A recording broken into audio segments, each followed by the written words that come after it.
May the 31st, 2 Samuel 17, 1 through 29.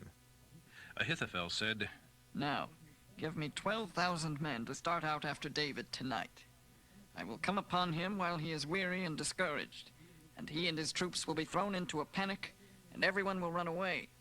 And I will kill only the king, and let all those who are with him live, and restore them to you. Absalom and all the elders of Israel approved of the plan. But Absalom said, Ask Hushai the Archite what he thinks about this. When Hushai arrived, Absalom told him what Ahithophel had said. What is your opinion?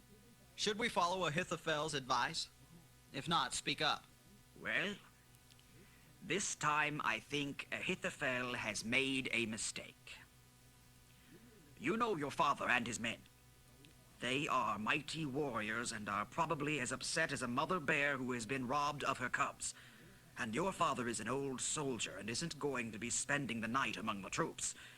He is probably already hidden in some pit or cave, and when he comes out and attacks and a few of your young men fall, there will be panic among your troops, and everyone will start shouting that your men are being slaughtered.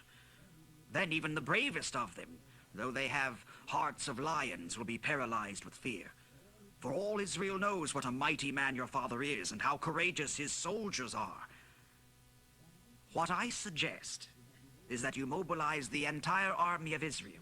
Bring them from as far away as Dan and Beersheba, so that you will have a huge force. And I think that you should personally lead the troops.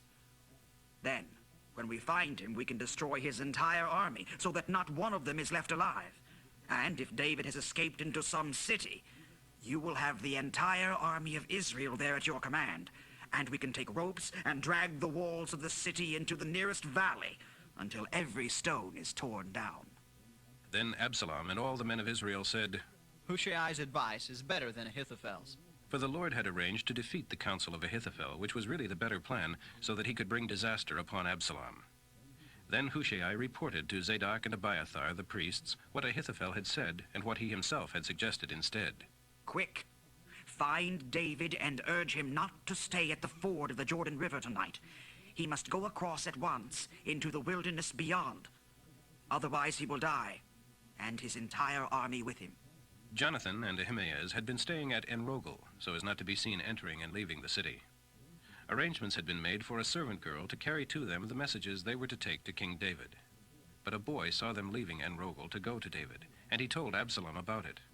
Meanwhile, they escaped to Bahurim, where a man hid them inside a well in his backyard. The man's wife put a cloth over the top of the well with grain on it to dry in the sun, so no one suspected they were there. When Absalom's men arrived and asked her if she had seen Ahimaaz and Jonathan, she said they had crossed the brook and were gone. They looked for them without success and returned to Jerusalem. Then the two men crawled out of the well and hurried on to King David. Quick! Cross the Jordan tonight! And they told him how Ahithophel had advised that he be captured and killed. So David and all the people with him went across during the night, and were all on the other bank before dawn. Meanwhile, Ahithophel, publicly disgraced when Absalom refused his advice, saddled his donkey, went to his hometown, set his affairs in order, and hanged himself. So he died and was buried beside his father. David soon arrived at Mahanaim. Meanwhile, Absalom had mobilized the entire army of Israel and was leading the men across the Jordan River. Absalom had appointed Amasa as general of the army, replacing Joab. Amasa was Joab's second cousin. His father was Ithra, an Ishmaelite, and his mother was Abigail, the daughter of Nahash, who was the sister of Job's mother, Zeruiah. Absalom and the Israeli army now camped in the land of Gilead. When David arrived at Mahanaim, he was warmly greeted by Shobai, son of Nahash of Rabbah, an Ammonite, and Machir, son of Amiel of Lodebar, and Barzillai, a Gileadite of Rogelim. They brought him and those who were with him mats to sleep on, cooking pots, serving bowls, wheat and barley flour, parched grain, beans, lentils, honey, butter, and cheese. For they said, You must be very tired and hungry and thirsty after your long march through the wilderness. John 19, 23 through 42. When the soldiers had crucified Jesus, they put his garments into 4 piles, one for each of them. But they said, Let's not tear up his robe. for it was seamless. Let's throw dice to see who gets it. This fulfilled the scripture that says, They divided my clothes among them and cast lots for my robe. So that is what they did. Standing near the cross were Jesus' mother, Mary, his aunt, the wife of Cleopas, and Mary Magdalene. When Jesus saw his mother standing there beside me, his close friend, he said to her, "He is your son." And to me he said, "She is your mother." And from then on I took her into my home. Jesus knew that everything was now finished, and to fulfill the scriptures said, "I'm thirsty." A jar of sour wine was sitting there, so a sponge was soaked in it and put on a hyssop branch and held up to his lips.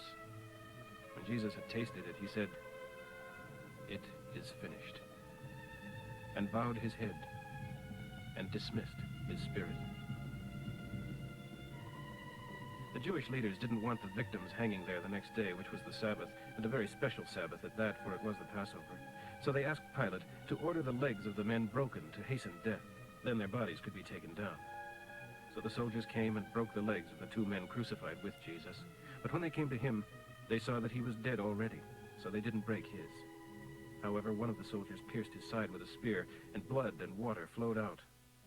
I saw all this myself, and have given an accurate report, so that you also can believe. The soldiers did this in fulfillment of the scripture that says, "Not one of his bones shall be broken," and "They shall look on him whom they pierced." Afterwards, Joseph of Arimathea, who had been a secret disciple of Jesus for fear of the Jewish leaders, boldly asked Pilate for permission to take Jesus' body down. And Pilate told him to go ahead. So he came and took it away. Nicodemus, the man who had come to Jesus at night, came too, bringing 100 pounds of embalming ointment made from myrrh and aloes. Together, they wrapped Jesus' body in a long linen cloth, saturated with the spices, as is the Jewish custom of burial. The place of crucifixion was near a grove of trees, where there was a new tomb never used before. And so, because of the need for haste before the Sabbath, and because the tomb was close at hand, they laid him there. Psalm 119, 132 through 155. Come and have mercy on me, as is your way with those who love you. Guide me with your laws, so that I will not be overcome by evil. Rescue me from the oppression of evil men, then I can obey you. Look down and love upon me, and teach me all your laws. I weep because your laws are disobeyed. O Lord, you are just, and your punishments are fair. Your demands are just and right. I am indignant and angry because of the way my enemies have disregarded your laws. I have thoroughly tested your promises, and that is why I love them so much. I am worthless and despised, but I don't despise your laws. Your justice is eternal, for your laws are perfectly fair. In my distress and anguish, your commandments comfort me. Your laws are always fair. Help me to understand them, and I shall live. I am praying with great earnestness. Answer me, O Lord, and I will obey your laws. Save me, I cry, for I am obeying. Early in the morning, before the sun is up, I was praying and pointing out how much I trust in you. I stay awake through the night to think about your promises. Because you are so loving and kind, listen to me and make me well again. Here come these lawless men to attack me, but you are near, O Lord. All your commandments are based on truth. I have known from earliest days that your will never changes. Look down upon my sorrows and rescue me, for I am obeying your commands. Yes, rescue me and give me back my life again, just as you have promised. The wicked are far from salvation, for they do not care for your laws. Proverbs for today, 16:12 through 13. It is a horrible thing for a king to do evil. His right to rule depends upon his fairness. The king rejoices when his people are truthful and fair.